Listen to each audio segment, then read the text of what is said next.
corporate practice, the thing that motivates her is the concept of business jihad. Kalau amanah entrepreneur, ya.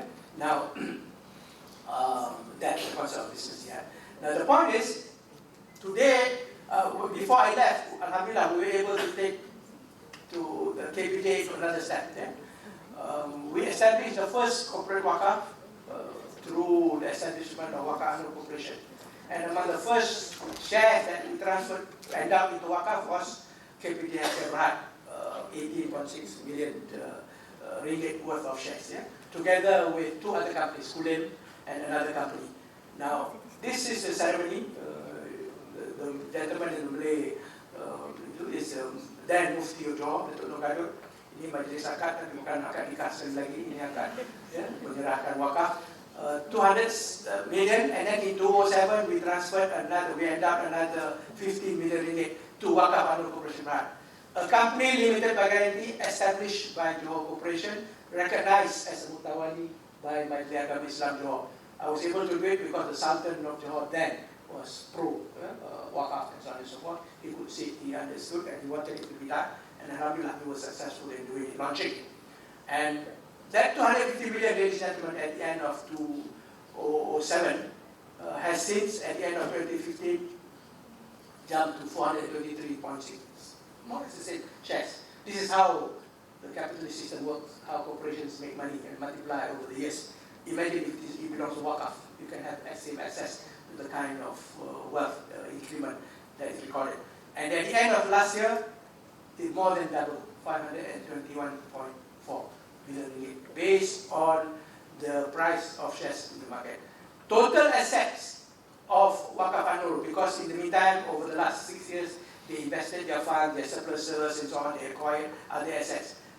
Total asset at the end of last year is 786. Over 6 years, they have 5 to 6 years, they have more than triple their original $250 million.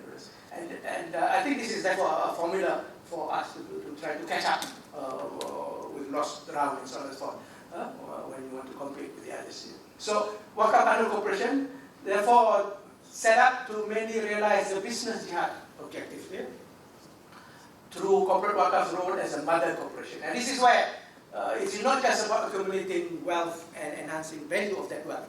It's also about transforming society. It's also about giving opportunities to young people who want to build SMEs to go into business so that they can grow and they have an opportunity. Among the Chinese, they have their Guangxi, their networks and so on, which are extremely powerful, not government driven. The Muslims in Malaysia particularly today are depending on the government, and sometimes the government makes lots of mistakes, and they make mistakes to be very costly. So, and the best way to do it is not by the government, by the private sector, by the corporate sector. Yeah? And therefore, the idea is a what-if situation. What if you establish Wakaf Anur, transform all GLCs into Wakaf Corporation, and make sure that they behave as a mother corporation. What does mother corporation mean? This is to quote Saddam Hussein, mother of all battles, and so on. Mother corporation means, among other things that you should focus on, is to spawn SME business and create entrepreneurial opportunities for all. All means what? Particularly those who don't have access to banking, to capital, and so on and so forth. Because the current system, definitely, even if you have Islamic banks in the system, they cannot meet the needs of, particularly the poor, the unbankable, and there will always be a majority. Their children will never have access to opportunities to become businessmen, corporate sector. This is where perhaps a Wakaf corporation can fill that gap. Create entrepreneurial opportunities for all, even if you don't have capital, even if you don't have business network and so on and so forth, you should be given that opportunity and access. To illustrate one example, Wakaf Anur Corporation, before I left, established a company called Chapai Aspirasi Samran, a subsidiary. Subsidiary owned 75%, we apply the same principle of entrepreneurship. 75% owned by the Wakaf Corporation, 25% owned by entrepreneur. We call him entrepreneur, Ustaz Ismail Ali. He didn't have money to start with, but we work out that arrangement through bonus, through dividend and so on. He pays his way through, nothing for free. He earned it, today he owned 25%. He was appointed as an executive imam. We had 5 more, at that time we had 3 more. He was among the first to be recruited as an imam. He was from Terengganu, not even from Johor. And appointed executive imam, but we don't want our imam just to be imams. I know they go to Syria, Iraq, and so on. we want them to go to Makkah, Medina. So we said, okay, what if you do this? It fits in with your know-how, your skills, your knowledge, and so on. You establish a company, focus on being an agency for zakat, wasiat. At the same time, we established a Mutawif Academy, training, what do you call it, Mutawif, to guide us to Haji and Hajj and Umrah. And capital was very modest, 100%, 100,000. And last year, over the years, they'll be making more than $500,000 ringgit. And it's not bad for a young executive imam, who is still an imam. He's still an imam of his masjid. He's got the imam to support him. At the same time, we encourage all the imams to do businesses. And imagine if all the imams throughout the country, thousands of them, not just, they also perform undertake the sunnah of business to make a successful business through support of Wakaf Corporation. So, and another aspect I would like to share with you, what we did in order to support SMEs. We established a Wakaf venture capital investment. We started with very modest, about 300,000. Today, I think the sum has increased to about 600,000. Yeah. Which offers Kadul Hassan access to funds on Kadul Hassan basis for SME business startup. And here the focus is, that's not the focus on an executive. Here the focus is on all on social group that have no access to conventional banking, including to single parents. Ibu-ibu tunggal, kita tak ada dua bapa tunggul, kita jadi ibu tunggal, children and so on. And there are examples of it. These are loans ranging from 500 ringgit to 3,000 without collateral, cash, yeah, without interest over 24 months, some less. Yeah. And the point is, this is where today if you have banks who offer it, they just offer financial facility. So there is a handicap. Most of these people, they don't have any business skills, no network. The point is to provide the support, the institutional support of skills, network, and we even use IAMA's KFC product and extension support. There are Chinese distributors, for example, who supported this scheme under Kadul Hassan.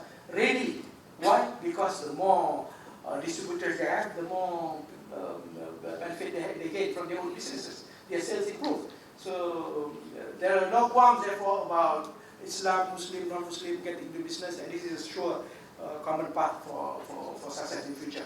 And Alhamdulillah, through this network, we, at the end of last year, they have already extended 390 Kadul Hassan facility to 390 startups at the end of last year, and hopefully it will grow as we go along. Just to show you clear example that the corporate wakaf and the entrepreneurial concept and business jihad is not just theory, but it's been translated into practice, and the best illustration is by way of the real example of how SMEs can benefit, big and small.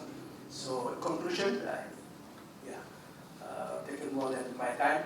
I subscribe fully, my colleagues and I, in the Islamic Chamber of Commerce to the Khalifatic mission, even in business. And here I quote a CEO of a global NGO who understood Islam and its Khalifatic mission. And he expressed it in this manner. This is a non-Muslim.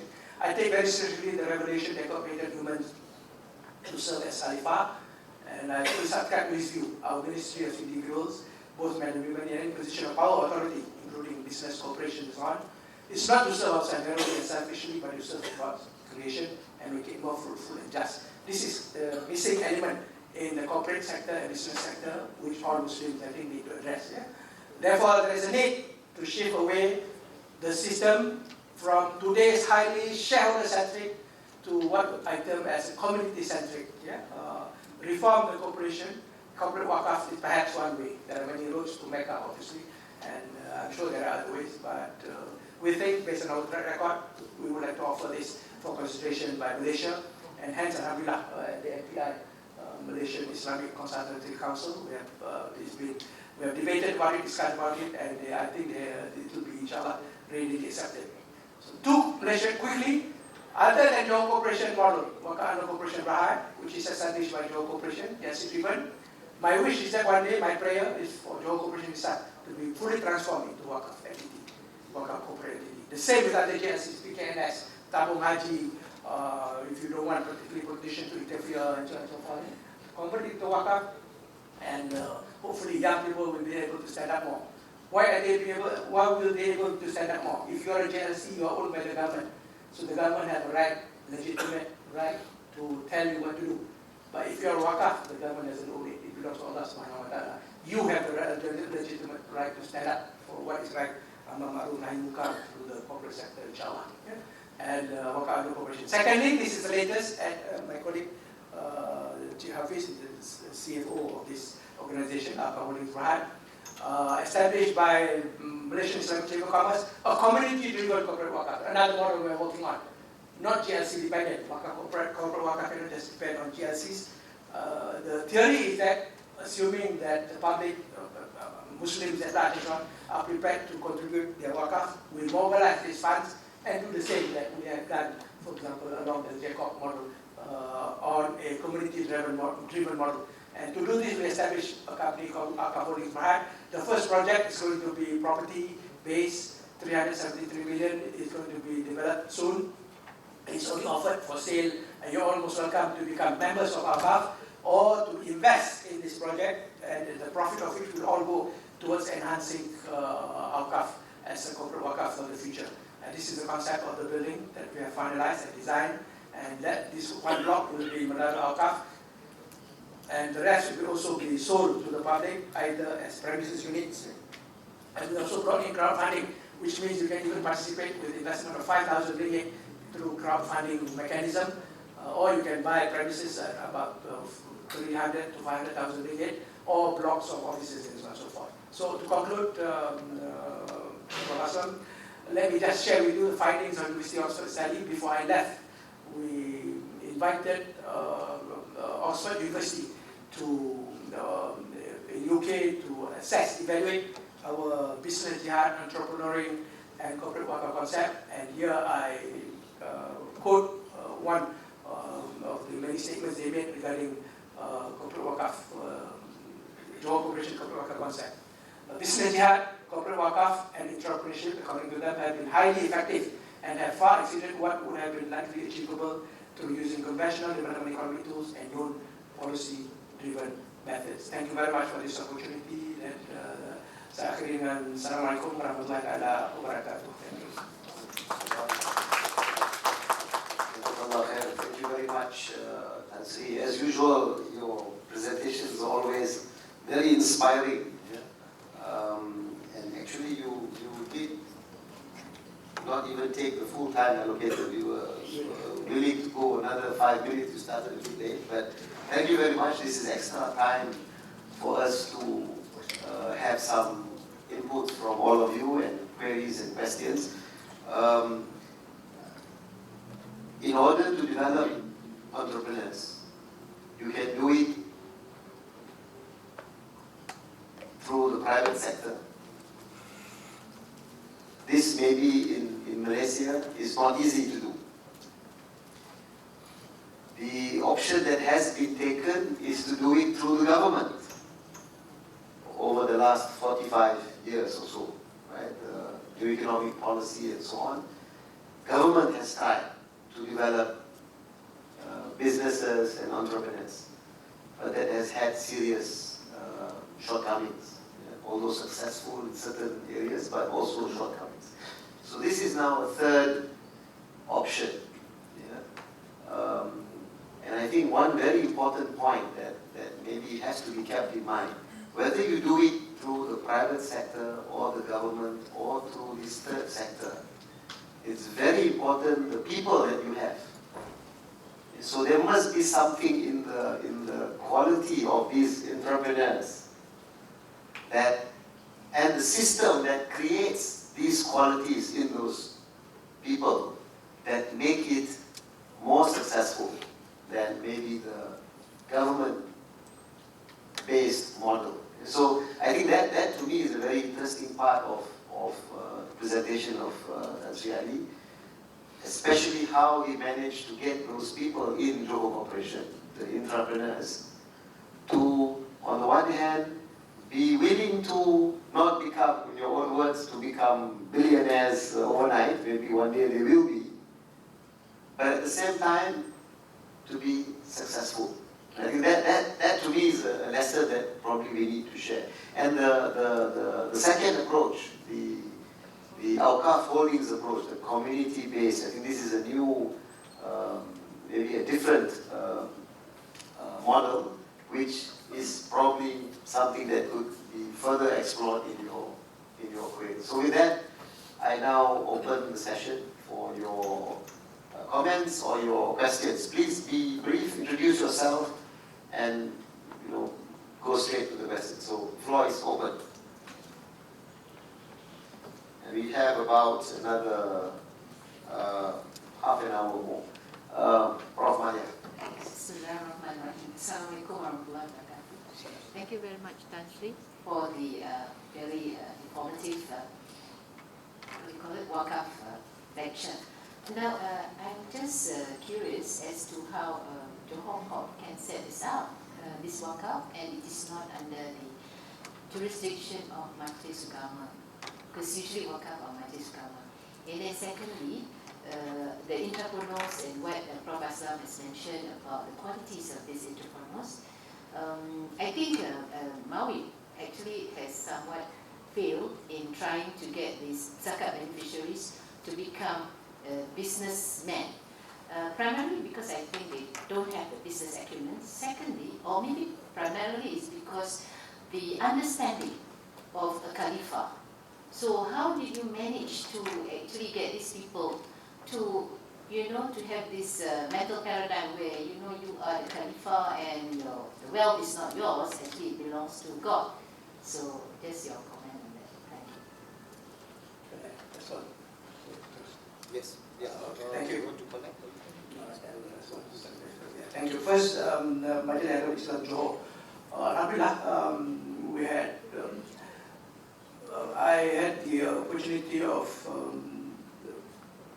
getting to know the Sultan of Johor personally. And it was a unique experience actually. When I first took over CEO at the age of 35,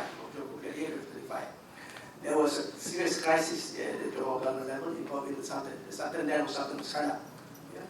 His first instruction when he came onto the throne was to close our first hospital, just now in Johor, the first KPT hospital. Because it was reported to him, he got somehow he was misinformed that there was hanky-panky corruption and so on and so forth. But one thing good about the Sultan, I must say, is that he called us directly, and I was the CEO, so he called me directly. On 3 occasions, I told my wife before I went to the Istana that, look, be prepared to pack up 24 hours. But that's the great thing about that Sultan. He was open-minded and he investigated himself personally. He doesn't go through intermediaries. Our problem with people with highest authorities, usually when you have to go through gatekeepers and so on and so forth. So, and he sent his investigating team directly, the audit department, even the accountant general's office, as well as he did it professionally, as well as the anti-corruption agency to establish whether there was. And when there was none, he said he supported us strongly. And because of that relationship, later on when we thought about this idea of Wakaf, he bought into it quickly. I think he had his heart in the right place, whatever you want to say about it. Yeah? And hence we were able to, and the Majlis Agama Islam is under the Sultan of every state. And, but of course we worked very hard even before that. I didn't take advantage of the relationship with Sultan, but they know that we have that relationship. But the point is, we work very hard to convince the Majlis Agama Islam, and we focus purely on shares and corporate interests. If you want, we don't, for example, we do not endow land into the Wakaf. We don't Wakaf the land. If you Wakaf the land, according to the law, you have to pass it over to the Majlis. So we focus on shares and equity, and of course, under the law, we are supposed to also hand over to them. But because we started with public, it's a company and it's big, it's corporation, they don't understand it. So they would rather leave it to us to manage. So finally we came to an understanding. They know that it's something they cannot manage, this is corporation. So they say, okay, we will recognize you as a mutawali. So there is a provision under Johor's Wakaf enactment and so on for the Majlis to delegate. And we used that. So we had, on top of that, we negotiated an agreement with them because I wanted to make sure if the Mufti is on this one leave, later on we'll be having a problem. So we had an agreement. This is the problem in most Muslim situations. They change their mind and so on. So we had an agreement, and today everything is in place, alhamdulillah. And wakaf is something you cannot reverse it. The only thing that we have not been able to achieve during my time was to convert the whole of Johor Corporation into wakaf. But by then the Sultan passed away, so, and we have a new Sultan, and that's another story. Secondly, qualities of entrepreneurs, of course, this is something that you have to work on. Even if you are not a wakaf entity, you don't have business jihad concept, I feel if you're a company, private sector, even owned by a Muslim entrepreneur, then you must identify that. I mean, you must realize that the fundamental strength, the biggest asset of your company is provided for within Islam itself. And you cannot have a situation where you go into a conflict with the Islamic principles. Yeah? And it's easier for us to espouse it within the matter of the GLC, because in the first place, as a GLC, as a Johor Corporation, even before we became wakaf, we were already establishing businesses which were not owned by us. So and before using Islamic values and so on, we talk about national interests and so on and so forth. But we discover that when you integrate Islamic values into the corporate practice, the enhancement is much more. The impact is greater. Yeah? And the concept of Khalifah, therefore, I mean, it's easier. We are reminded by the hadith that everyone is a Khalifah and so on and so forth. So it's when you use Islamic terms, it's something that people can buy into quickly, particularly if you are Muslim. Yeah? They can identify quickly. And alhamdulillah, it has worked, and I think it's a good formula for others to perhaps also adopt. Thank you. Thank you very much, Country. You mentioned about the fact that sometimes, the Majlis Agama, you said in your case, they didn't understand sufficiently about shares. And my worry is now they start to understand. So yeah, but once you have, they go by that, Sharia, once you transfer it to wakaf, there's no provision for you to be wakaf. That's right. So that's the advantage, yeah.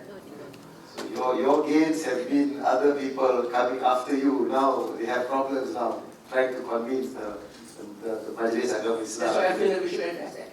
You need to open doors for wakaf, because in Malaysia, extremely.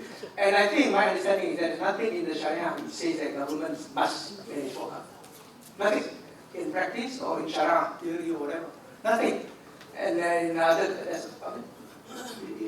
it's private sector who must run it. Thank you very much, Nancy. Yes. Next. Yes. Assalamualaikum, Tan Sri. Thank you very much again for your talk. I would like to ask a question.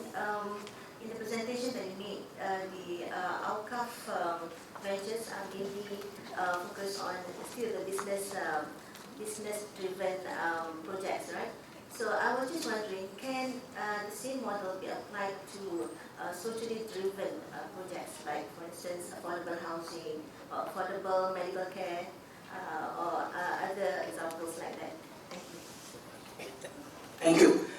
First, for those who are interested to get into more details regarding corporate wakaf and Johor Corporation experience, earlier there is a desk and there are some books there in Malay, unfortunately, strategy, jihad business, and there are chapters that focus particularly on corporate wakaf.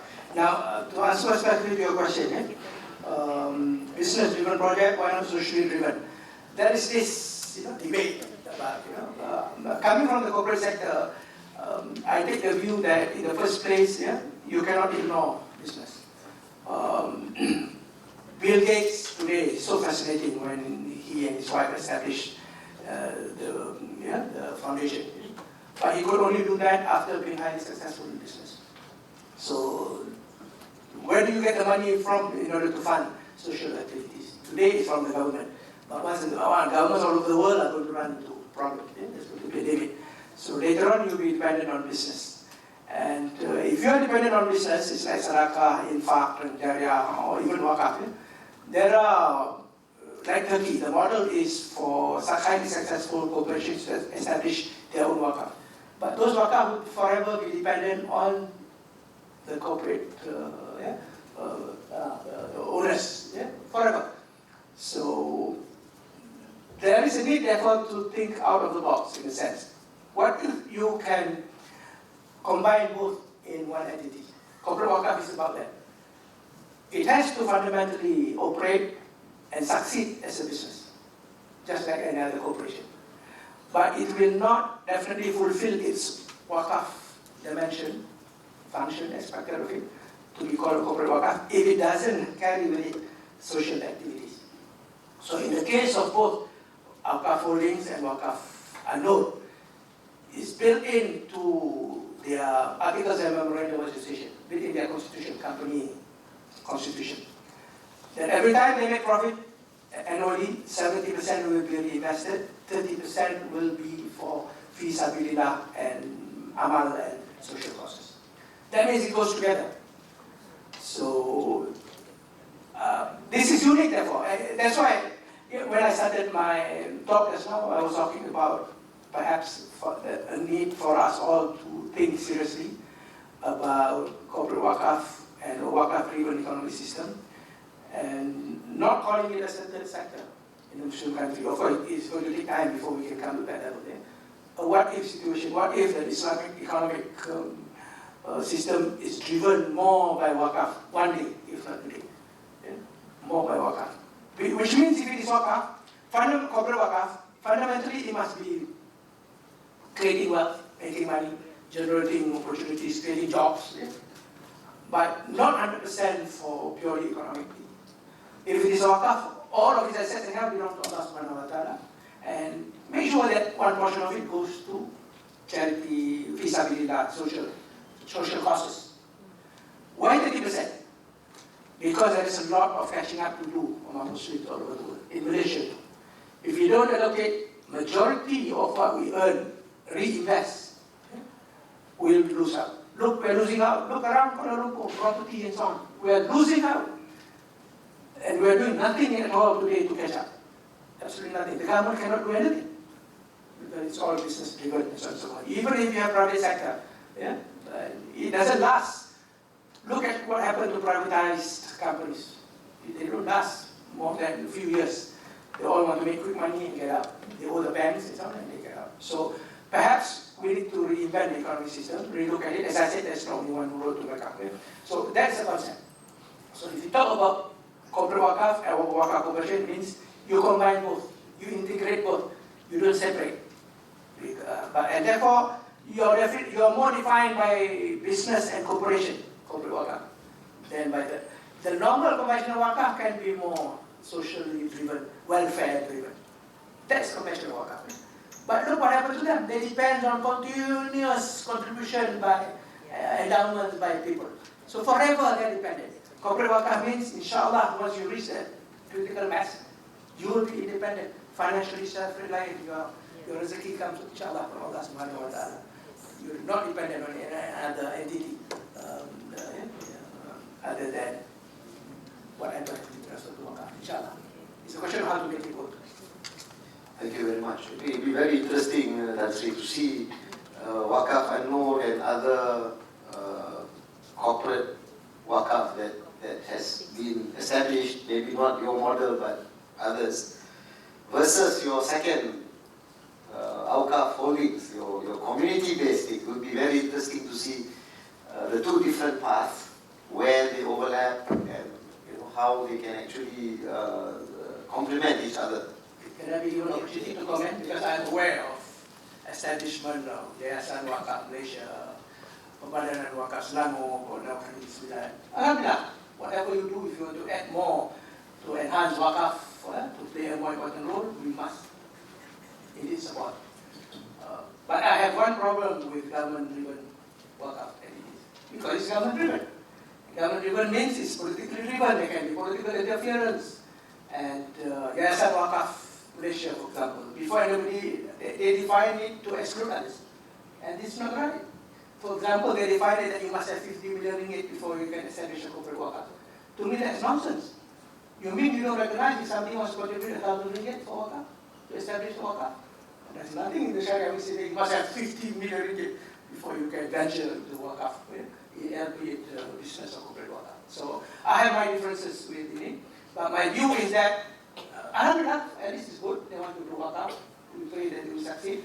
Then, fastabiqul khairat, the Quran says. Let's compete and see whoever really can do better than others, do good for the people. Yes, from this side, everything's clear. Yes, Dr. Noraini. Bismillahirrahmanirrahim. Assalamualaikum warahmatullahi wabarakatuh. Thank you, Tanfi, for very interesting presentation. I just would like, I have two questions to ask. Number one, you mentioned that when you develop the SME entrepreneur, some will be able to become successful entrepreneur and some fails, right? And just want to know from your experience, what would be the main causes of their failure?